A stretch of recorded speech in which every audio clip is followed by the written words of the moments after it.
been exposed by his sister, Amy Marcos, na drugista ka. Tapos, now that you're president, now that he's president, no, his last drug test result presented to the public was campaign period 2021. Yung na-discover natin na 2 minutes lang. 'Di ba? Tapos isinubo na lang sa media na, eto resulta. Tayo na we were surprised, negative. Diba? Sa comment section, may mga kababayan tayo na nagsasabi na dapat maliban sa hair follicle drug test, DNA test din. Kasi hindi malayo na sakaling nga pumayag ang Malacanang na magpasailalim sa hair follicle drug test, baka ibang Bongbong Marcos yung i-present nila. So dapat sabay. Good morning! Happy Monday! Hello? Kala ko Happy New Year, Father. Alam mo, maggupit ka ng bond paper, tapos lagay mo dito yung wine. Alay yung...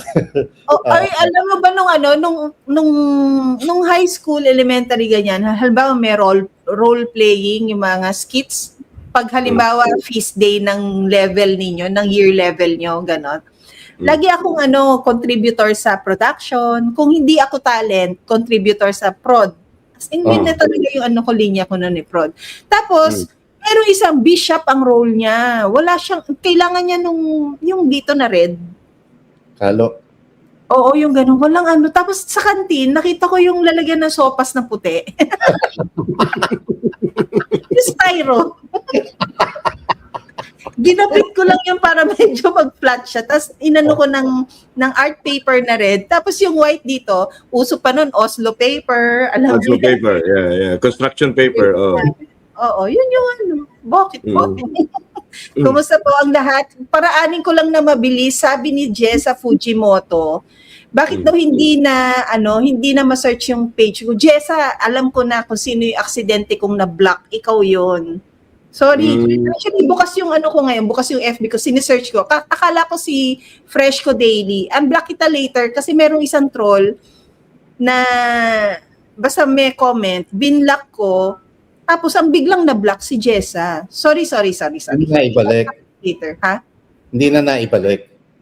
Kasi hindi ko biglang natandaan kung si Jessa o si Freshco Daily. Si Jessa pala. Ayun. Good morning po sa ating lahat. Sa ating top-notcher si Arlene Pulido. Good morning po everyone. Si Hazel Eyes na maganda ang mata. Good morning sa Osan Trio. Si Mandayan, madayaw na aga kamayong tanan. Ito. Habang hinihintay ko kayo sa backstage kanina, nabasa ko na si Sir Crescenciano Prado, sabi niya. Ay, hindi pala siya. Sorry, Sir Manuel Kamama pala yan. Good morning po. Tapos si Miss Marilu Watanabe. Good morning. Have a great day, everyone. Paraanin ko lang yung kay Sir Manuel Kamama. Ito, panahon kasi ni Ibi to tsaka ni Marlon. Sabi niya, Marlon, Ibi, try niyong panoorin yung pelikula na Batas Ko Ang Katapat Mo. Ako yung ka-eksena doon ni Jimmy Santos. So, habang hinihintay ko kayo kanina, ni YouTube ko yung movie. Sir Manuel, sino po doon? Ano pong eksena ng ng 1 hour lagpas yung So, inaano ko siya. Kayo po ba yung yung nakipagbarilan sa escalator na may bigote? Tinignan ko na po. Pero Marlon, huwag ka magmaang-maangan. Favorite mo yung mga ganitong pelikula? Hindi ko napanood yung pelikulang yan. Panoorin. Pagkakasyon talagang pinapanood namin. Kami ng tatay ko, ng mga pinsan ko, kapatid ko. Bakit yung mga sinishare mo sa akin, yung mga TVJ? Oo. Classic naman talaga yun. Ako yung tatay ko talagang FPJ fanatic yun eh. So FPJ yun. Tapos yung nanay ko naman, Bilman yan. Talaga? Gikipagsambunutan dun sa katrabaho niya ng mga Noran yan. Ako, mother ko, Bilman yan. Mga Bilman yan. Ewan ko si mother ko kung parang Noranian si mother. Okay. Hindi ko sure. Magandang umaga po sa inyong lahat. Actually, anong maalinsangan na kung nasaan ako? Ganito pa lang kaaga ha, maalinsangan na. Grabe na init. Grabe na rin dito sa amin, medyo makulimlim, hindi masyadong mainit. Pero yung anong tawag dyan? Yung bang humidity? Oh, yung alinsangan. Oo. Alinsangan, very humid. Pero ba't ulan, kuya? No wind. At kagabi, isang gabi, medyo bumuhos ng medyo malakas, pero ilang minuto lang, siguro mga 5 minutes.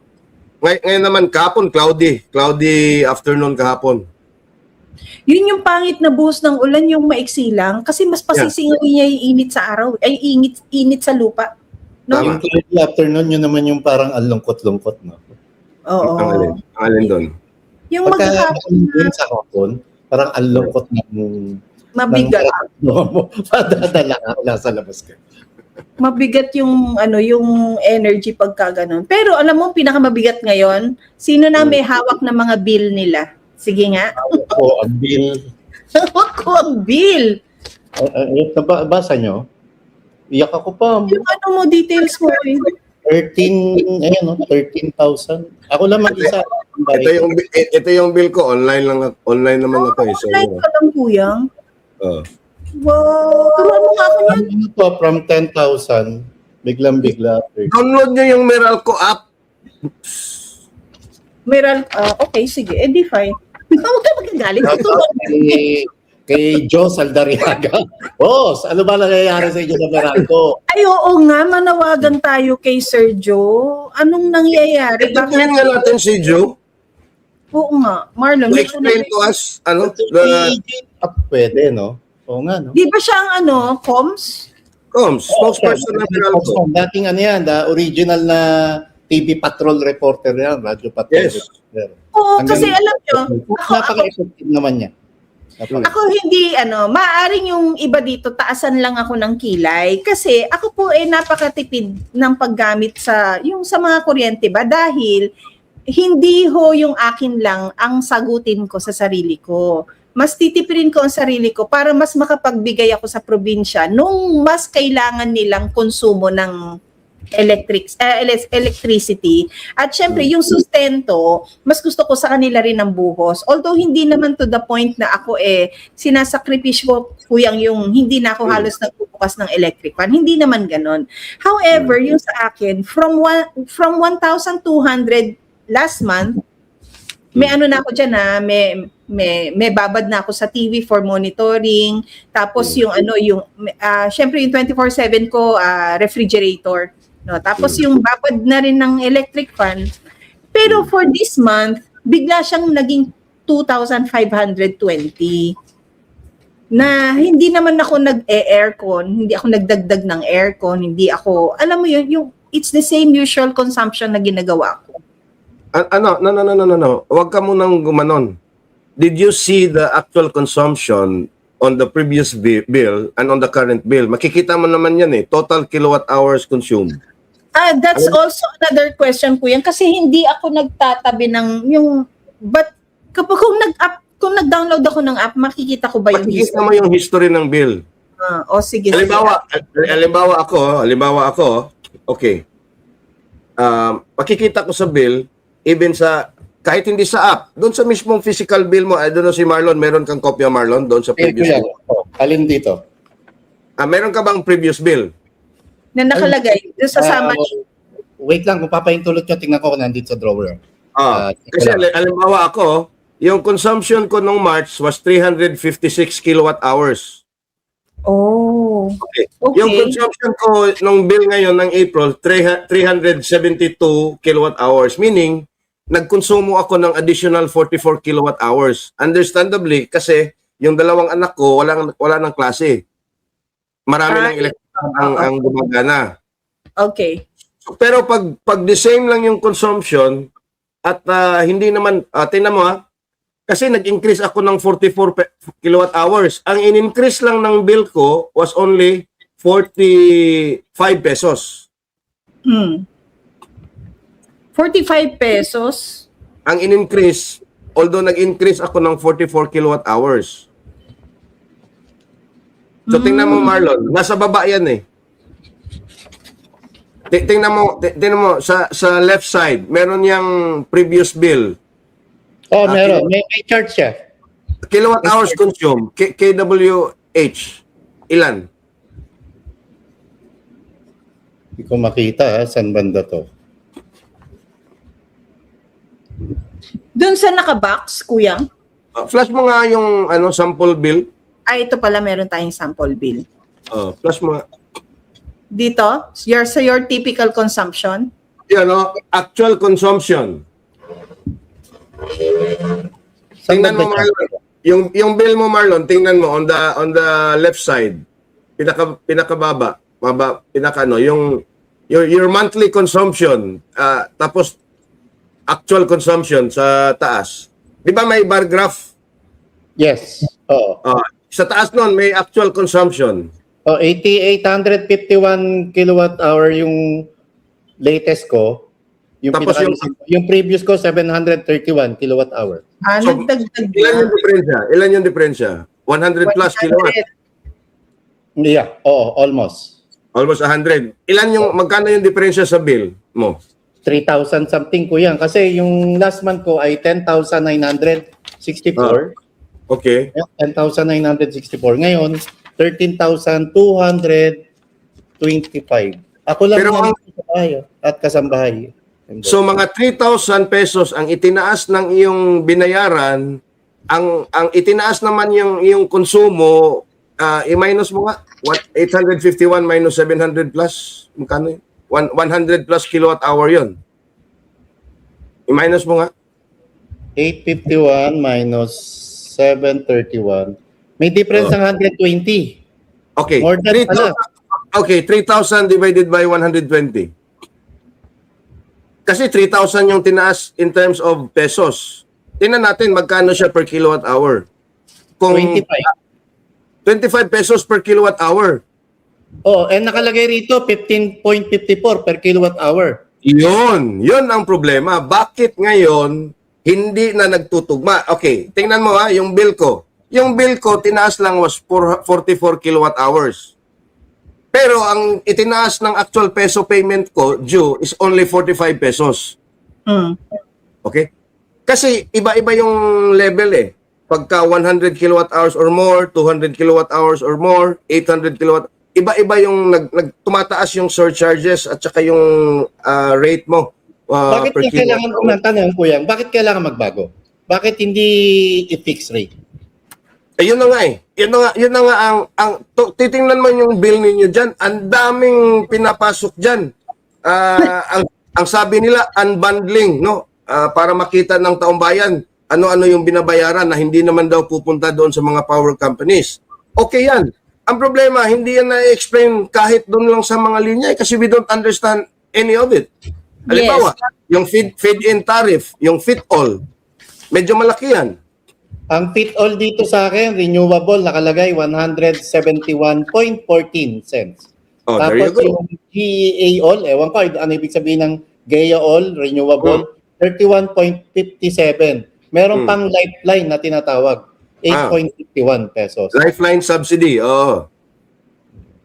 Tapos ang mabigat, ang daming charges. Generation, 7,136.83. Transmission, 1,239.65. Systems loss. Ito yung nirereklamo sa social media, yung systems loss. Bakit kailangan taong bayan o consumer ang mag-shoulder? Ang systems loss ko, 659.70. Ang distribution charges, 2,338.06. May senior citizen pa. Ano yung senior citizen? 0.09. Government taxes, nananakawil lang to at mapupunta sa male-maleta, 1,366.10. At universal charges, 273.69. Ang dami, lekat na yan. Ang dami, meron pa nga 'di ba sa social media ang mga parody nga dito, bumangon na kahit masikip yung mga katawan, mag-hustle na sa buhay kasi babayaran pa daw natin yung Meralco ng 4-piece. Ganun yung ano. Kasi hindi ko maintindihan, Kuyang. Ito yung sinasabi natin, pinag-usapan natin to the other day, na yung subsidiya sana ng gobyerno para mas makatulong sa kaalawanan ng buhay ng mamamayang Pilipino. Pero kung ipapalabas mo na proyekto ng gobyerno, yung subsidy na ganyan, pero nakapasa sa consumer, unfair yan. Sobrang unfair yan. And most, especially, alam nyo kanino unfair? Sa middle class. Tama. Sa middle class na bakit pasanin ng middle class Lahat. yung lahat? Pero hindi nyo doblehin o triplehin yung mayayaman.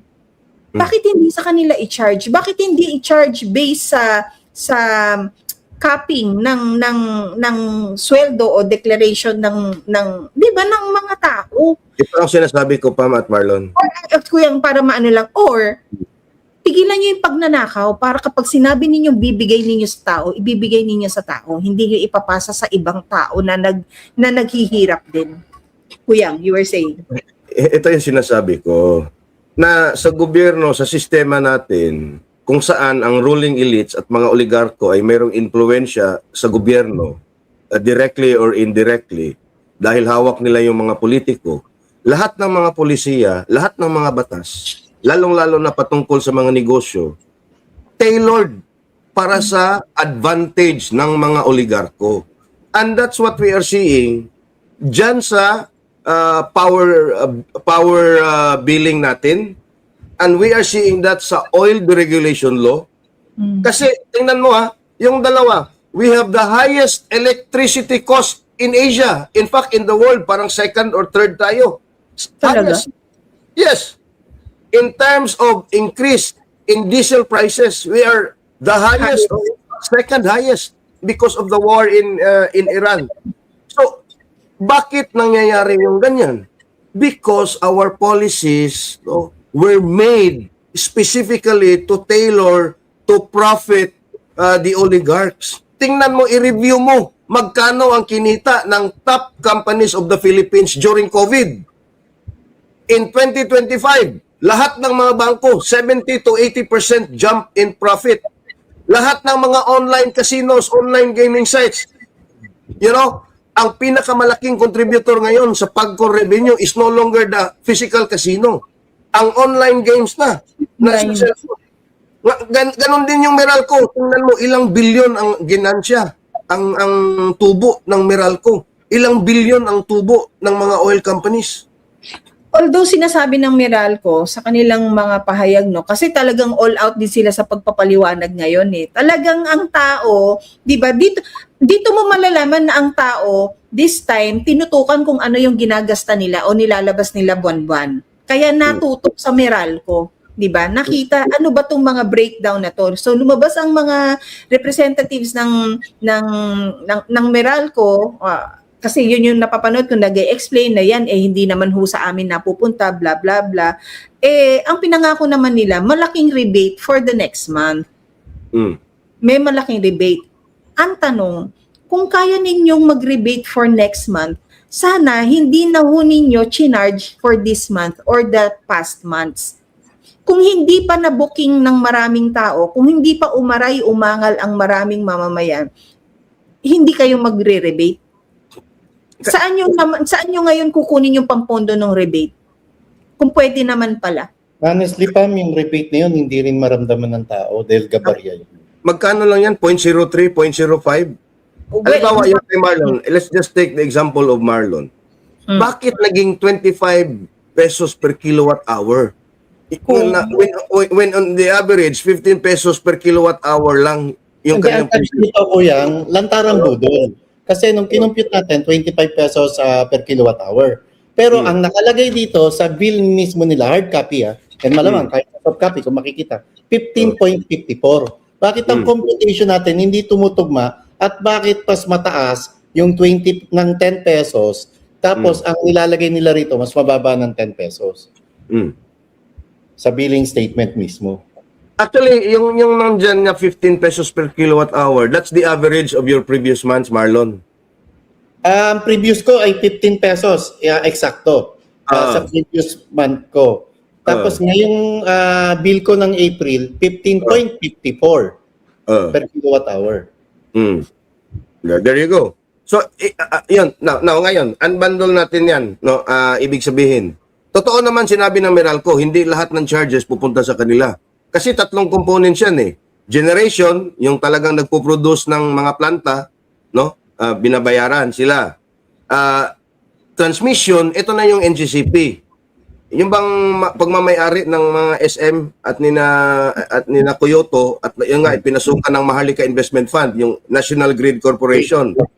Yeah, through the Synergy Grid. Yun ang transmission part. And then you have the distribution. Ito na yung mga utilities. Meralco, sa amin dito sa Cebu is VECO, yung mga cooperatives, electric cooperatives. Yun, nagcha-charge sila ng distribution charge. Doon talaga sa distribution, yun ang Meralco. Yun ang VECO. Yung dalawa, ibang kumpanya yun, doon nila i-remit yun, no? Pero kung titingnan mo, lahat-lahat na yan, no? Hindi klaro, no? Bakit ba ganito ang charging? Bakit ba ganito ang pagsipa? Because kung titingnan mo ang energy mix ng ating power industry, more than 50% is coal-fired. About 30% almost are renewable. Yung geothermal tsaka yung hydro, yung mga malalaking falls. And then you have around 10% ata or a bit more sa mga bunker or diesel. Yung diesel, sinasabi ko sa inyo, andyan yan sa bill ninyo. Yung small power utilities group, SPAG, ng NPC, yung missionary electrification. Yun ang gumagamit ng mas mahal na krudo. Pero half of our generation coal. Ang coal naman hindi apektado ng Middle East crisis eh. Hindi naman pumapalo yung presyo ng coal. Bakit ngayon tumataas na ang component ng diesel sa ating power generation ang liit-liit lang? Abuso nga sa pamamalakad ng mga taong yan. Sobrang abuso kasi lahat ng paraan para sila ay makaisa, gagawin nila.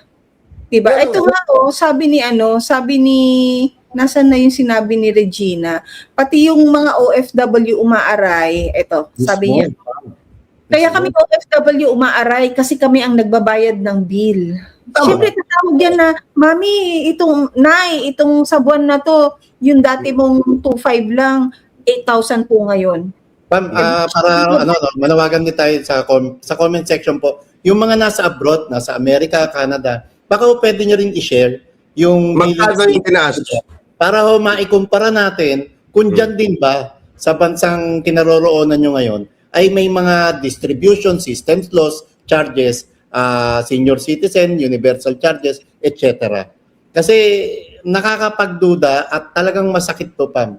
Masakit to sa kahit sinong bulsa, middle class ka man, OFW ka man, higit lalo yung talagang isang kahig, isang tuka lang ng mga kababayan. Tingnan mo Marlon, yung sa case mo lang is 30% increase. Bakit nag 30% increase ka? Well, anyway, nag-increase ka rin ng konsumo mo by 100 kilowatt hours eh. But it doesn't mean, kasi yung 100 kilowatt hours mo is just what? 12% of your increase in consumption, pero yung increase in payment, 30%. Hindi magkatugma. Diba? Dapat nag-increase ka ng consumption mo by 10%, yung itataas ng bill mo is only 10%. Bakit nagtataas ka ng konsumo mo by 10% tapos papalo ang bayarin mo by 30%? Saan mo kinuha yung extra 20% nun? Are we the only country na ang power distribution private company? Actually, yes. No? Ito kasi sabi ni, magandang i-take over ng government. Sa gobyerno naman talaga dati yan. Yan nga ang sabi ko, dapat i-nationalize na talaga yung grid system, yung power system, yung oil industry, dapat i-nationalize na yan. Just like what's happening in the other countries. Huwag nating kalimutan nung nakaraang presidential election, isa ito sa pinangako ni Bongbong Marcos at yan ang ibinandera niya sa campaign ads niya. Remember, may hawak-hawak siyang windmill, tapos ang nasa likod niya yung napakalaking windmill sa Ilocos, di ba? Na dahil pinangako niya na kapag siya naging presidente, magtatagumpay o ipatutupad niya ang renewable energy sa ilalim ng Marcos administration. Pero 4 na taon na ho ang nakalipas, wala pa rin tayong nararamdaman at ang mas nararamdaman natin yung patuloy na pagsirit pataas ng presyo ng kuryente sa kasalukuyan. Yun. Alam mo, ang tawag dito, sino yung mga taga-ano dito? Mga taga UAE, Abu Dhabi, yan. Alam mo bang nanatili ako dyan kasi napakainit na bansa niyan ha. Nanatili ako dyan na 24/7 ng aircon. Darating ang bill sentimo. Kasi nga subsidized ng gobyerno. Yes. Subsidized yan yung tatawagin natin na hindi budol yung gobyerno. Hindi siya, makikita mo yung breakdown mo as in 0.000 something. Ganun lang hanggang sa ang total ng chinarge lang sa'yo, minsan isang dirham o sentimo pa nga. Dumating kami sa punto na sentimo pa nga. Ito sabi nila Jenny Walker UAE is the best pagdating sa ganyan. Totoo. Sa atin dito, lahat ng pwedeng nakawin, nakawin. Hindi ko At lahat ng pwedeng kitaan ng mga oligarko, kinikitaan nila. Ito yung dalawang ng Meralco, yung mga malalaking buwis na binabayad natin, particular dito sa generation charges, nanakawin din at may nakikita tayong male-maleta na hanggang ngayon, walang nakakasuhan. Yun ang masaklap eh. Alam mo, ang taong bayan, okay lang magbayad ng buwis, okay lang magbayad ng tax, kahit dito sa kuryente. Pero wala tayong nakikita na ninanakaw yung binabayad nating mga taxes. Iyan na nga, no? Ito talaga yung dalawang pinaka-batas na dapat i-revisit. Yung IPIRA law, tsaka yung oil regulation law. Yung dalawa na yan talaga yung pasakit ng taong bayan, Marlon. Pam. Yan talaga. Tingnan mo ang mga players na nakinabang sa dalawang batas na yan. Sino ba yung biggest power players dito sa atin? Razon, Ramon Ang, Meralco. Sino ba yan? Mga oligarko yan eh. Tingnan mo yung kanilang balance sheet. Tingnan mo yung kanilang mga dividends to the shareholders. Ang lalaki. Ang tumataas yung kanilang profits every year. Yung oil industry players, sino ba yan? Pinakamalaki din is Petron of Ramon Ang. Oligarko din. Yung Shell, yung Chevron, yung Caltex Chevron. Diba? Diba? Kung titignan mo lahat sila yung nakinabang eh. Kasi yung mga batas na yan, guarantees, ginagarantihan ng gobyerno, nakikita yung mga negosyong ito. Napakatagal Walang lugi sila dyan, walang lugi dahil sa batas. Napakatagal nang dapat nire-revisit yan. I think ang magkatandem dyan ngayon si Amy Marcos at si Senator Marcoleta. Marcoleta, yes. Marcoleta. Pero hindi natin alam kung under the Marcos leadership, gusto ba ni Marcos na magbigay sa tao o kumabig lang siya ng para sa sarili niya at sa mga kaibigan niya na mag-iintrega sa kanya ng kanyang mga porsyento o kanyang mga... Isang Bongbong Marcos na kastiguhin yung mga oligarko. Ano yung tanong? Sorry. Kaya ni Bongbong Marcos na kastiguhin ang katulad ng Ricky Rason? Hindi. Katulad ng Pangilinan, mga Lopez. Diba? Kaya ba niyang kastiguhin yung kanyang mga campaign funders? Kaya ba niyang kastiguhin yung kanyang mga campaign donors? At kabarkada niya? Sino ba nagsabi kay Bersamin na bumaba ka na? Si Marcos? Diba si Marcos ba? Si Rason nga ba, diba? No, that's exactly my point. Yun na nga lang kanang kamay mo para sabihin mo, kausapin mo na umalis ka na muna dahil ganito, bla bla bla. Hindi mo magawa, kastiguhin mo pa yung nagsusungal-ngal sa'yo ng mga mali-maletang pera. Yun. Bakit niya gagawin yun? Yung nga lang, isa lang niya ang sarili niya sa hinihingi ng Korte Suprema. Sino nagsalita para sa kanya? Hindi naman siya si Ralph Recto. Diba? Sino ang nagtatanggol sa kanya na malakas ang katawan niya at maayos ang kanyang health condition? Siya ba? Is he the one coming forward telling everybody, how dare you all na accuse me that I am an addict? I will do a live broadcast of my credible hair follicle tract test. Wala. Sino ang pinagngangangaw niya ngayon? Sarili niya? Hindi. Ano ang ginawa niya? Oy, Ralph Recto, pagtanggol mo yung sarili natin. Claire Castro. Di ba? Hindi naman sila eh. Pero at least dito sa ito, puntahan na natin yung pinaka-main issue natin. ito yung mag-asawang dinidiin talaga para masira, ano. Pero sino ngayon ang mas metapang din na magsampa ng kaso against dun mismo sa mga taong sumisira sa kanila? Wala sila ito. Si Attorney Manscarpio, asawa ni Vice President Sara Duterte, wala siyang kinutsyabang ahensya ng gobyerno para sabihin, ano yun yung mga yan, apihin ninyo yung mga yan dahil inaapi kami. Walang ganun.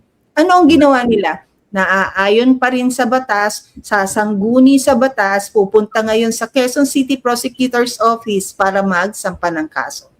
Sino-sino yung mga sasampahan? Meron Mga yata akong... opisyales ng Bangko Sentral ng Pilipinas, PAM. Yung Anti-Money Laundering Council. Saka syempre, yung membro ng Committee in Justice sa House of Representatives. Pero hindi pala lahat ng members eh. Si ano lang, Luis Tro, Shell Diokno, Laila De Lima. Chua. No. Wala si Chua. Ridon.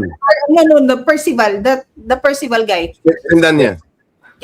Sendanya, yes. Si Ridon kasama ba? Ayo, kasama si Ridon dapat. I'm not very sure, pero yung nabasa ko, yung 4 lang na yun. Luis Tro, Sendanya, De Lima, and... Jokno? Jokno.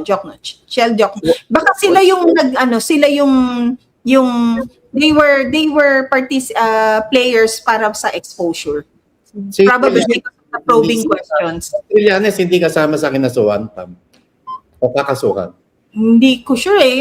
Kasi ang PSP, yung AMLAC, and yung members nga ng for the violations of the different RAs ng data privacy, bank secrecy, and yung sa anti-money laundering. Ako, it's high time. Dapat ako naman din ang may kapareha sa buhay. Halimbawa yung ganyan, ako ang vice-presidente. Titindigan ko rin yung sa asawa ko eh. Diba? Dapat ganun din talaga ang ginawa niya. Ito naman kasi kay Attorney Mans, hindi ito to avenge VP Sara. I think they're being pragmatic about what the law requires. And if there is a violation and you feel that your rights have been violated, for all you want, go, proceed, and file cases to these people. Yun ang tamang gawin. It's time to fight back. Actually, no? At para hindi na mangyari, hindi na maulit. Regardless kung sa pamilya Duterte ito at sa iba pang mga politicians na ginagamit venue yung committee ng House of Representatives para lamang i-persecute o para lamang ipahiya sa sambayan ng Pilipino yung kalaban nila sa politika. Totoo yan. Because even Attorney Manscarpio believes na it is a political game and political abuso, yung pang-aabuso sa kanilang mga kapangyarihan, yung ginawa against Vice President Sara Duterte. Dahil nga papalapit, magre-resume na naman on May 4. First Monday ng May, yung itong kamara, no? So, ang pinaghahandaan ng mga yan, well, vocal naman si Tito Sen dyan, no? Yung paghandaan na yung impeachment. And Meron bang isang hearing ang Committee in Justice, PAM, April 29? this Wednesday. Yeah. This At coming Wednesday. sino yung isasalang nila? Alam mo? Sino? Si NBI Director Matibag. Nga. Ito Doon yung yung verification of the signatures at saka yung threat doon daw sa assassination na yung base sa article na yon ng impeachment. Pero anong ginawa ni Matibag, no? Doon kay Ma'am Julie Defensor. Na ngayon naman ay tinira ni Boying Rimulya na iimbestigahan daw niya yung NBI kasi meron daw isang mayaman at maimpluwensyang tao na nandoon hindi daw hinuli. Si Lawrence Tan, yung presidente ng Wakwak Golf and Country Club. Parang nagkasangay-sangay na yung kanya-kanyang mga ahensya nagkaroon ng kanya-kanyang opportunity para sa grandstanding and alam mo yung kakalabit tapos pepenge. Tingnan mo yung DOJ, si Secretary Bida. Anong sinabi niya nung in-interview siya? Hindi nga siya sure kung si Saldico ay nasa Czech Republic pa. Ayun, yung almost caught, not arrested, now gone. Di ba yun? And was detained. Yun. Oh, yun nga, caught, not arrested, pero ngayon, gone. They all believe na he probably already left Czech Republic. Oh, ano yung kay Atong Ang? Muntik ng ma-corner. Missed him by a day. Missed him by a day. The Ano naman following sa day, Commander-in-Chief kay Bongbong Marcos? Blackmail. binlockmail yung Depende ka ng Pilipinas, nagpapa-blackmail ka?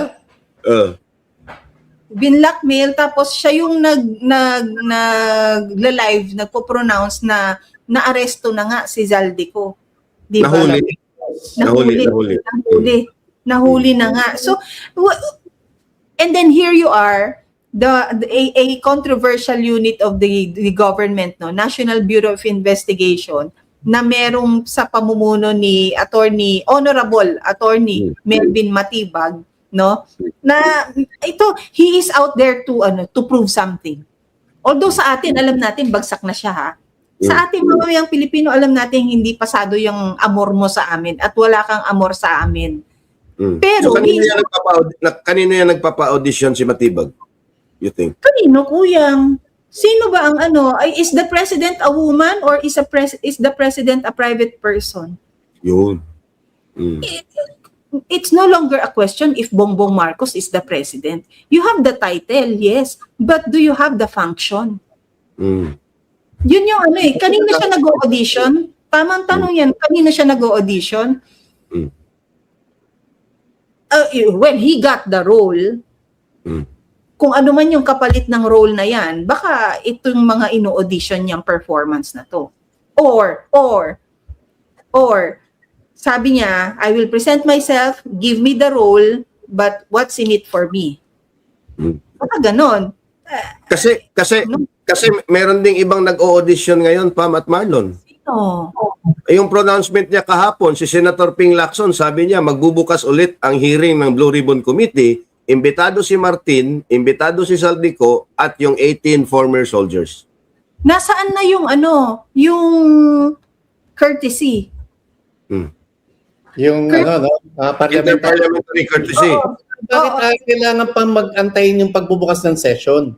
Bakit ang House of Representatives nakakapag-hearing? Bakit ang Blue Ribbon Committee ni Ping Lacson, bakit antayin niya pa magbukas ng session sa May 4 at wala pa rin kasiguruhan kung after May 5 ba ang hearing uli ng Blue Ribbon Committee?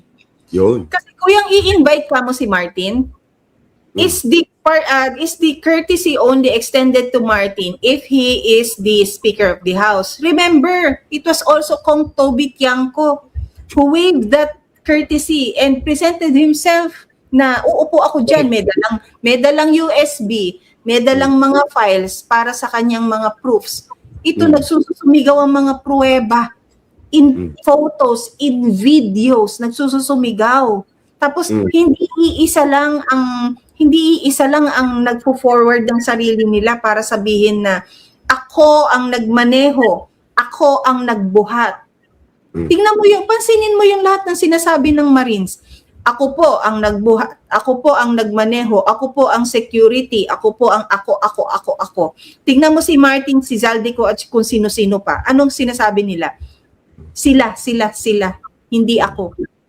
Ang dalang-dalang ng isang witness na sasabihin mo na ikaw yun. Tapos, anong ginagawa ng mga gawin mo lang bubuksan yung committee hearing na yan, ang tagal na hiniling ng maraming tao. Nag-backtrack si Ping.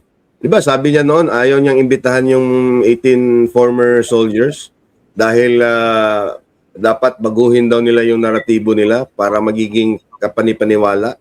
Bakit ngayon? Biglang nagbago yung ihip ng hangin ni Ping. At Hindi pa iimbitahin siya nakaramdam ng pangi-insulto na ginamit bilang batayan para sa whole departure order ni Martin Romualdez yung testimonya ng mga retiradong sundalo. Specifically ni Guteza at yung dalawa doon sa 18 former soldiers. Yun talaga matibay na matibay na basihan ng credibility ng statement. Correct? Oh, Yun na nga. nasaan na ngayon yung inaarayan nilang peki yung notaryo? Ah. Oh, AI yan. Oh, yung mga Sabi ni Director Matibag ng NBI na biktima lang ng kahirapan itong mga sundalong ito. Mm. Di ba biktima lang sila ng kakurapan ng gobyerno? Yun. yung At parang minanipula ni Mike Defensor at ni Attorney Levy Baligod. Yung parang ganun ba ang pagkasabi? Yeah. Ng oo, context? yung sinubuan ng script na babasahin, no? Oo. Tapos ngayon, siya ninyong ginagamit para magpa-impress or mag-audition. Tamang salita yung audition na yan. However, Marlon and Kuyang, kung ako naman mag-audition ako ang kawatan at mag-audition ako paano tumawid sa pedestrian crossing papunta sa kabila para itawid ako sa susunod na eleksyon. Kaya lang, yung mga audition kasing nakikita natin ngayon is yung pag-audition as if still trying to prove something to the current administration na as if sila pa rin sa susunod. Kung nag-audition ka hanggang ngayon sa administrasyon na to, you know for a fact na patapon na yung buhay mo sa susunod na administrasyon. Kasi lahat ng or aware yung mga tao ngayon na alam nilang gutom sila sa next administration. Si Boying Rimulya, kanina nagpapa-audition sa mga ginagawa niya ngayon? Gusto niya maging justice para mapunta siya sa Padre Paura, sa likod ng dating opisina niya sa DOJ. Saan ba ngayon yung office niya? Ay, yung sa pinuntahan natin, Kuya. Ombudsman. Ombudsman sa Quezon City. Yung pinuntahan natin, Kuya, nung nag-file? Yeah. Doon yung office niya? Yeah. Oh. So gusto niya bumalik ng Padre Paura, Manila para malapit sa kanya? Chief Justice. He wants to be the god of the gods of Padre Paura. Yeah. Okay. Nag-DOJ siya. And nung nag-DOJ siya, ang sabi niya, naisahan sila ni Zaldico. Dahil si Zaldico daw ang nagpumilit di umano nung digital face ID reading sa immigration. Yung passport mo yung ini-scan na lang, yung wala nang human barrier doon, lahat na lang electronic. Naisahan daw ang nagdikta daw ng supplier na yon, hindi sila, it was Zaldico. So okay, umaray ka doon at dahil visit ka na, nagpaka-ombudsman ka, lahat sinira mo, lahat sinagasaan mo. Kasi may kaso ka 'di ba? Tapos sinampahan ka rin ng kaso ni Amy Marcos, meron din sa kaso sa iyo yung mga magkakapatid na Duterte, 'di ba? Sa pagpapakidnap sa tatay nila. Tapos bigla and magically nakakuha ka ng tapos the IBP, yung nagpa-survey, Marlon, naaalala mo yon? Nagpa-survey sila ng mga candidates na pwedeng maging JBC. Judicial Council. Okay. Sanggap sila ng mga komento sa mga kababayan natin through online kung sino ang dapat at hindi dapat maging ombudsman. Sumagot ako dun but we did not see the result. Kasi di ba dapat kung online yan, magge-generate yan ng sariling mga graph, kung correct, sino yung mga demographics na nag-reply, ano yung mostly answered question, blah, blah, blah. Di ba makikita dapat yan, magge-generate. There was not that report na ginawang public. Tapos, magically appeared the following week, ombudsman na si Boying Rimulya. So, ibig sabihin, na-clear siya sa mga cases, and now you want to be the Chief Justice? Nakakatakot. Tapos ganyan mo i-handle, wala kang napatunayan sa DOJ, nag-power trip kayo doon. Anong ginawa mo doon? Nagpa-press con ka lang. Ginawa mo the same sa ombudsman na napakatahimik na sangay ng gobyerno, Napakatahimik yan. Yung mga sinundan niya, siya lang ngayon yung may record ng halos araw-araw nag-press conference. Tapos gusto mo ngayon maging Chief Justice, babahiran mo ngayon yung kalidad na meron ang mga Justice Leonen, Justice Javier, Justice Kagiwa. Di ba? Anong gagawin mo? Lahat ng pagbabali ng batas, ng interpretasyon ng batas, gagawin mo? Yun ang nakakatakot. Yun. Wala bang kayang gawin yung mga kasalukuyang 15 na yan to protect who they want to pass on the leadership to? Malay mo naman, sa mga development na nangyayari ngayon sa dalawang nakalipas na oral argument, lalo pang mag-alab at lalo pang ma-inspired yung nabilimang maestrado ng Supreme Court para maisiwalat na talaga yung kabulastugan sa Marcos administration. Again, let's go back to what you said, Pam. No? Meron pang mga kaso at mga petisyon kaugnay ng mga actions ni Boying Rimulya na nakapending pa sa Supreme Court. Yung iba nasa ombudsman. Meron pang ang kaso yan na isinampa ni Mayor Basti Duterte through his counsel, Attorney Torion, in his personal capacity, questioning the appointment of Boying Rimulya as ombudsman. It was filed in December of last year pa. Nasa Judicial and Bar Council yun. Ewan ko, ano nang nangyayari doon? So, again, it is not impossible na mangyayari ang mga ganito kung talagang makikita na ng mga maestrado na masyado nang binababoy ang ating saligang batas at yung institusyon ng hudikatura para lang mailuklok ang isang Boying Rimulya. At makikita ninyo yung timeline, no? Yung biglang naging busy yung administrasyon. Ngayon, we are into how many months before the SONA? Tapos, tingnan nyo, yung ipinangakong December na hindi nila ma-deliver na may malalaking isda, biglang ngayon, busy sila na may kaso si Martin, may kaso si Cheese, o hindi natin alam kung isasabay pa nila yung kay Joel Jinggoy at Joel. Oh. di ba? So, hindi natin alam. And then yung kay PRRD, yung confirmation ng charges, biglang napabilis. Di ba? Denial of the appeal on the jurisdiction. Correct. O, Magkasunod. ano ang lalamunin yan sa SONA?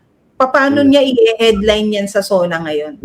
Di ba? Sa naniniwala ako, Kuyang Ibit sa Kapam, by June, marami pang mangyayari at by June, magkakahulihan, may mga arestuhin na malalaking tao para magkaroon ng laman yung State of the Nation address ni Bongbong Marcos ngayong darating na buwan ng July. Ang tanong, may aabot pa ba ng SONA?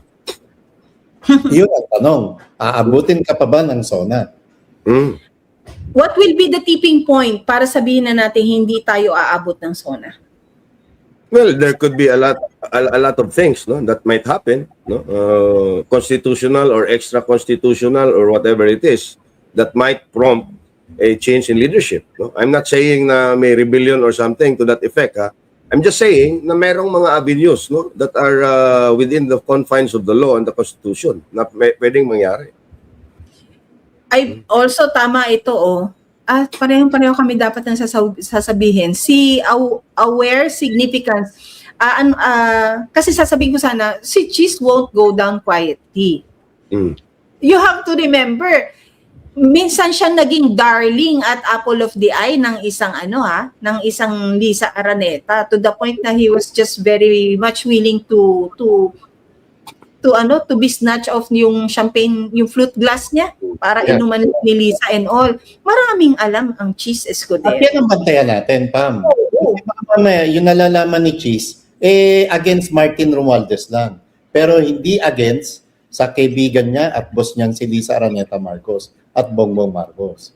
Kasi posible, lumaban ang isang Cheese Escudero pabalik kay Martin Romualdez pero hindi niya isisiwalat o ilaglag ang mag-asawang Marcos. Oh, again, this is kanya-kanyang audition pieces ito Kung sino yung remember nung panahon ng yung first year ni Marcos, ano ba ang audition piece ng marami? Uy, Lisa, gusto ko ng USEC position. Ako nang bahala, siraan ko si Vic. Diba gano'n ang audition piece noon? So ngayon, ang audition piece, ang gagawin, uy, Marcos, Lisa, Bongbong, Lisa, hindi kayo madadawit sa statement ko. Si Martin lang ang ingunguso ko. Pero dapat di ako makulong, ha? Ganon yung tono ngayon. Diba? At saka, isang factor din, no, na bakit ko nasabi, no, kung aabot mo ba sa SONA. You have to remember, meron ng order to comment si Bongbong Marcos from the Supreme Court and Bank tungkol doon sa pag-hair follicle drug test at saka neuropsychiatric evaluation. And it should be commented on within 10 days from the time na na-receive nila yung ano. Yes. Yeah. Order. Pero kahapon sa interview ng isang Ralph Recto, was it kahapon or Yeah. on a Friday? Na sabi niya, parang tinanong siya ng media, ang sabi, bigyan niyo naman po kami ng gist kung ano po yung lalamanin ng reply ninyo sa Korte Suprema. Tapos ang sabi niya, hindi ko pa nababasa, hindi pa namin nare-receive. Can you always like sit on it and deny na we only received it this blank date para to buy them time ng 10 days count? So, o hingi na extension, no? Pwede. Hingi na extension para Pwede non-extendable yan, di ba? Pero Pam, let us remember ngayon, akseptado na at kasama na sa rules of procedure yung electronic serving of warrants, electronic serving of notices, no? Kahit dapat pa rin merong hard copy na pinadala sa iyo, when you send the hard copy via registered mail na medyo matagal bago dumating, yung electronic copy of that notice is already the reckoning of the 10-day or 15-day period. Kaya nga kami dito sa Cebu, no, nung 5-day notice namin for our reply on the reply of Recto and Ledesma. Nagkakandara pa kami dito sa Cebu with Irene. Hindi nga ako nakapag-live with you guys eh. Yeah. Kasi yung 5-day deadline talagang hinabol namin. And all of it, ano ba? Notice lang, electronic copies, electronic notice. Ihintayin mo pa ba yung 15 to 30 days na registered mail? Ganon din sa mga court proceedings. Yung mga hearings ko are served electronically doon sa abogado ko. Although what they say, yung actual hard copy ng notice of hearing, dumarating sa akin a day or 2 days after the hearing na. yun lang no sa mga hard copies, yan yung ano no, yan yung yan pa rin yung downside ng actual mail na ginagamit no. Although sinasabi naman ng executive, Kuya, ang NEB, nasasagot naman sila. Kaya lang, yung ang tanong nung mainstream media na yon, na bigyan nyo naman ho kami ng gist kung anong isasagot ninyo, you already know that they're gonna somehow play around with it, circumvent it, just so for them to say na it's not a requirement. Di ba? Kasi sabi nyo naman, ang sabi lang naman ng konstitusyon, dapat maging open sa pagdating ng kalagayang kalusugan ng isang namumuno, lalo ng presidente. Pero hindi sinasabi ng batas na you are required. 'Di ba? Yan din ang maraming argument nung nung 'di ba nagkaroon ng mga drug test challenges? Yeah, at ganyan din magiging argumento nila, Tiyak, kung bakit ayaw nila magpa sa ilalim sa drug test ng isang Bongbong Marcos. Kasi wala nga sa batas. Oo. Now ngayon, if you look at the bigger picture now, ito yung petisyon, yung premise ng petisyon, ito yung sagot. Hindi mandatory, wala sa batas. So paano ngayon yan i-decide ng 15 justices? Because the justices, alam mo yung sinabi ni Leonin, every time magdi-decide kami dito, ang naratibo namin ay yung ordinaryong taong Pilipino, maski isa ka lang. We are actually deciding because of social justice. Now, viewing from the same lens of social justice, ang petisyon na yon, which is actually in context with what is happening right now, na-expose na rin sa Korte Suprema. Unconstitutional yung PhilHealth Fund transfer, yung oral arguments ng GAA. That now begs the question, kung meron ba talagang mental capacity na magiging Pangulo pa at leader ng bansa ang isang Bongbong Marcos. Hindi lang yan naghihingi ng hair follicle drug test dahil gusto lang nating malaman si Bongbong Marcos adik ba o hindi. Ang petisyon na yan, ang pinaka mabigat na mensahe niyan is, totoo ba ang adik si Bongbong Marcos dahil sa mga nangyayaring ito sa ating bansa, especially sa corruption? Yun ang mensahe doon. And I think the justices will decide based on that context. Not just because somebody wants Bongbong Marcos to undergo a hair follicle drug test. Uy, hindi lang yung Entertain nila. Wag may role din yung kung ano yung nasaan tayo pagdating sa paninindigan niya sa foreign policy, because lalo na ngayon na merong nakaambang digmaan diyan. Kung ikaw ba ay addict, ang question kasi diyan hindi yung addiction mo yung sanity mo. Yeah.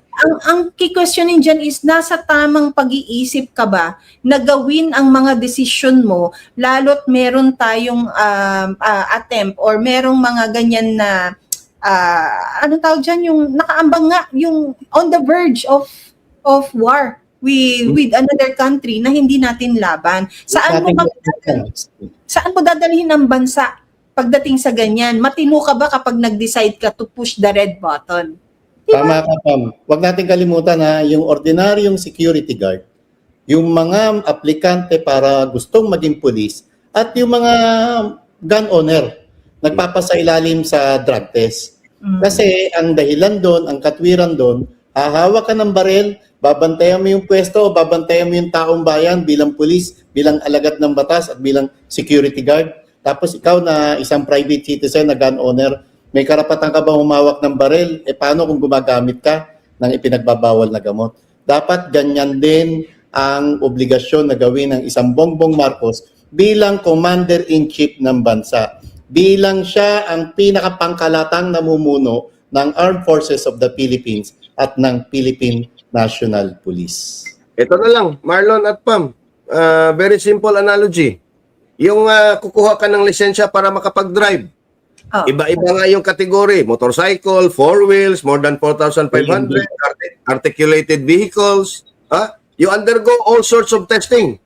Kung pwede ka ba na ibigay sa iyo ang pribilehiyo na makapag-drive ng isang sasakyan na may mga pasahero or may mga kasama or nasa sa daan. Yung kapitan ng barko, ilang levels yan na exams mo from the third mate, second mate, chief mate, and then yung master mariner, yung kapitan na nga. Ganon din sa eroplano. Nagmamaneho ka ng eroplano. From private pilot, commercial pilot, jet pilot, ratings for this, ratings for this. If Bongbong Marcos is running one whole country, nagdadrive siya ng MB Pilipinas. Tapos ibabaliwala lang yung kanyang sanity based on the admission of not just anyone but her sister, who is in fact a sitting senator. Oh. Diba? Tapos ang isang bansa doon sa bangag na piloto. Totoo. Tapos ang pinaka-catch diyan, ang babaw ng kanilang argument na kayo nga pag anong challenge niya? Sabayan niyo ako sa gym. Yun. Tapos yung pangalawang challenge niya? Itong ang bigas mabubuhat ko eh. Ito, nagja-jumping jack ako. Ang babaw para ipresenta mo ang sarili mo na malusog ka. Pero, diba, ang dami-dami, hindi na nga pero, uyang. The fact had been exposed by his sister, Amy Marcos, na drugista ka. Tapos, now that you're president, now that he's president, his last drug test result presented to the public was campaign period 2021. Yung na-discover natin na 2 minutes lang. 'Di ba? Tapos isinubo na lang sa media na, eto resulta. Tayo we were surprised, negative. Pam, Diba? sa comment section, may mga kababayan tayo na nagsasabi na dapat maliban sa hair follicle drug test, DNA test din. Kasi hindi malayo na sakali nga pumayag ang Malacanang na magpasailalim sa hair follicle drug test, baka ibang Bongbong Marcos yung i-present nila. So, dapat sabay. Urban legend naman na rin yan. Although, papayag ba ang isang licensed medical practitioner na isakripisyo yung lisensya niya sa isang maling impormasyon na ganyan? Ako, let's just confine ourselves on the petition and on the orders of the Supreme Court. Yan na lang muna. Whatever happens, doon na lang tayo mag-propose ulit ng ano. Kasi mabigat yan, Marlon at Pam. Napakabigat yan. Depende sa kanilang sagot. And more importantly, depende sa resolution ng Supreme Court kung ano ang dapat gawin. Alam mo, Kuyang Ibi, tama ka. Kailang hindi yung masisisi yung mga kababayan natin na mag-isip ng ganyan. Kasi alam nila na budol ang Bongbong Marcos at alam nila kung gaano katuso ang mag-asawang Bongbong at Lisa Araneta Marcos. Katabi pa nila ang isang Ralph Recto. Yun. Understandable naman, no? Naunawaan naman natin yung mga kababayan natin. Kasi kahit nga tayo, talagang we all want this. In fact, until now, my call is still for Bongbong Marcos to resign and step down. Ako rin. That's Yun naman ang madiin na panawagan ngayon eh. Yes. Di ba? Let Yes. Sara lead. Let's Kaya leave. ano sila eh, naririndi sila sa pangalan ni Inday eh, na parang, bababa ako, tapos si Inday ang magli-lead, di kawawa naman silang bumaba. So ang gusto nilang gawin ngayon is sagarin, or kung hindi sagarin, talagang kamkamin ang kapangyarihan para, alam mo yun, ang ano kasi ni Marcos, babuyin ko na lang tong Pilipinas kesa kay Inday Sara ko ipasa. Ganon kasi Look, yung ano niya ngayon eh. Okay, Sinisip- look what happened. Yung 19 na mga nasawi doon sa encounter between the NPA and the armed forces in Negros, in Toboso. May statement ba ang commander-in-chief nila thanking the armed forces? Yeah. Wala. Samantalang si Vice President Sara Duterte, di ba? Naglabas. Oo. Ngayon, Tama, no? Bakit si Inday? Ngayon si Inday pa ang kinikriticize nitong mga putang inang mga grupo na ito, na bakit daw hindi kinundina ni Inday at in fact nag-praise pa si Inday. Putang ina. Armed Forces of the Philippines 'yan. Anong dapat gawin? Yung commander-in-chief, tingnan mo yung nangyari kay Pinoy noon, nung SAP 44. Ganon din yung ginagawa ni Marcos ngayon. Oh. Tama. What if may namatay na kawal doon sa enkwentro na yun? Oh. Yeah. True. Di ba? Yung mga hindi ginagawa ni Marcos, hinahayaan lang ng sambayan ng mga loyalista na hindi niya gawin. Pero kapag nakakita sila ng paraan para mabutasan si Inday Sara, yun ang ililipat nila ngayon. Bakit wala siyang ginagawa sa hindi ginawa ni Marcos? Look at the case of their so-called West Philippine Sea when in fact it should be South China Sea. Bakit wala daw take si Inday sa foreign policy ng Pilipinas? Hindi daw siya nagko-comment. Isa lang naman ang chief architect. Tapos ngayon nahanapin nyo na si Inday ang may sasabihin. Kung may sabihin si Inday, ano sasabihin nyo? Hanapan na naman nila ng butas. I-spinin na naman nila, sasabihin nila, hindi naman dapat ikaw ang nagsasalita niyan. Ba't niya siya tinanong? Di ba? Nung sinagot niya, mali siya.